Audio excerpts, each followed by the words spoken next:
கணவன் மனைவி எப்படி இருக்க வேண்டும். ஸ்ரீமத் பாகவதம் 3:23. 1.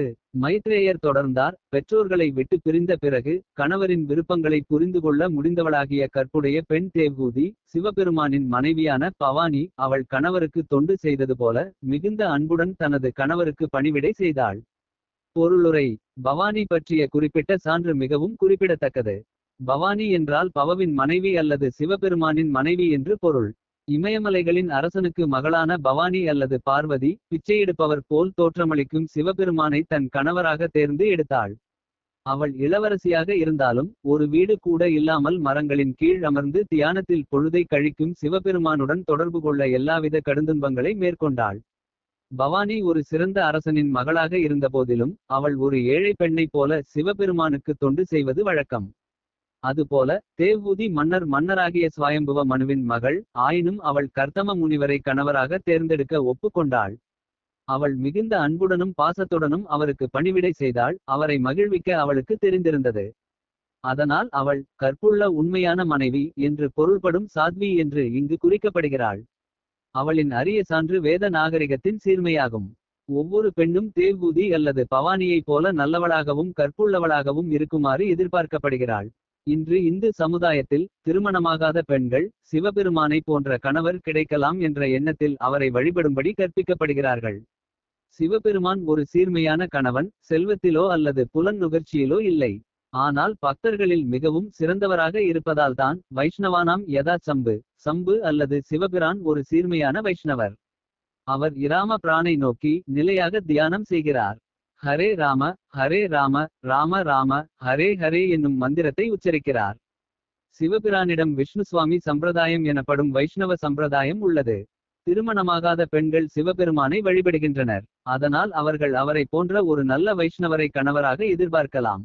இந்த பெண்கள் பணக்கார அல்லது பொருள் வளமுள்ள ஒரு கணவனை உலகியல் புலன் நுகர்ச்சிக்காக தேர்ந்தெடுக்க கற்பிக்கப்படவில்லை.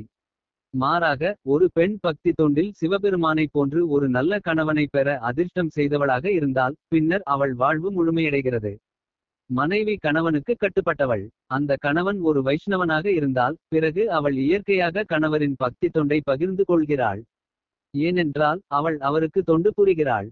கணவனுக்கும் மனைவிக்கும் இடையில் உள்ள அன்பும் தொண்டின் பரிவர்த்தனையும் இல்லற வாழ்வின் சீர்மையாகும். ஆனந்தமாக வாழ மாமுனிவர் நாரதரின் அறிவுரை. குணாதிகான் முதம் லிப்சே தனுக்ரோஷம் குணாதமாத் மைத்ரீம் சமானாத் அன்விச்சேன் ந தாபைர் அபிபூயதே. மொழிபெயர்ப்பு.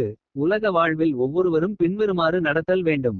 தன்னை விட தகுதியில் உயர்ந்த ஒருவனை சந்திக்கும் பொழுது மகிழ்ச்சியடைய வேண்டும். தன்னை விட தகுதி குறைந்தவனை சந்திக்கும் பொழுது அவரிடம் கருணை காட்ட வேண்டும். தனக்கு இணையான ஒருவனை சந்திக்கும் பொழுது அவனிடம் நட்பு கொள்ள வேண்டும். இவ்வழியில் நடந்தால் ஒருவன் உலகின் கொடியை துன்பங்களினால் பாதிக்கப்பட மாட்டான். பொருளுரை. பொதுவாக நம்மை விட தகுதி வாய்ந்த உயர்ந்தவனை சந்திக்கும் பொழுது அவனிடம் நாம் பொறாமை கொள்கிறோம். தகுதியில் குறைந்த ஒருவனை சந்திக்கும் பொழுது அவனை நாம் அவமதிக்கிறோம். நாமக்கிணையான ஒருவனை சந்திக்கும் பொழுது நம்மை நினைத்து நாமே கர்வப்படுகிறோம். உலகத் துன்பங்கள் அனைத்திற்கும் இவையே காரணமாகும். அதனால் தான் மாமுனிவர் நாரதர் ஒரு பக்தன் நிறைவாக செயல்பட வேண்டும் என்று அறிவுறுத்துகிறார். தன்னை விட உயர்ந்த ஒரேவனை காணும் போது பொறாமை கொள்வதை காட்டிலும் அவனை வரவேற்று மகிழலாம். தன்னை விட தகுதி குறைந்தவனை அவமதிப்பதை காட்டிலும் அவனிடம் கருணை காட்டலாம். தனக்கு இணையான ஒருவனிடம் தன்னை நினைத்து கர்வப்படுவதை காட்டிலும் அவனிடம் நட்பு பாராட்டலாம். கிருஷ்ணரே மறந்ததினால் துன்புறும் பொழுது மக்களிடம் ஒருவன் கருணையுடன் நடந்து கொள்ள வேண்டும். சிறந்த இந்நியதிகளை ஒருவன் பின்பற்றினால் உலகிலேயே அவன் ஆனந்தமாக வாழ்வான்.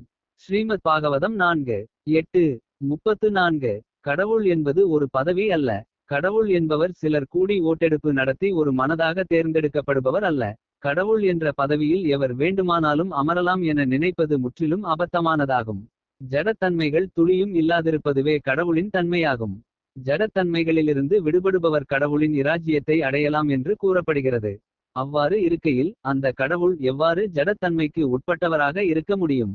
அனைத்தையும் படைத்து காக்கின்ற இறைவன் ஜடவுலகின் கட்டுப்பாட்டிற்குள் துளியளவும் இருப்பதில்லை.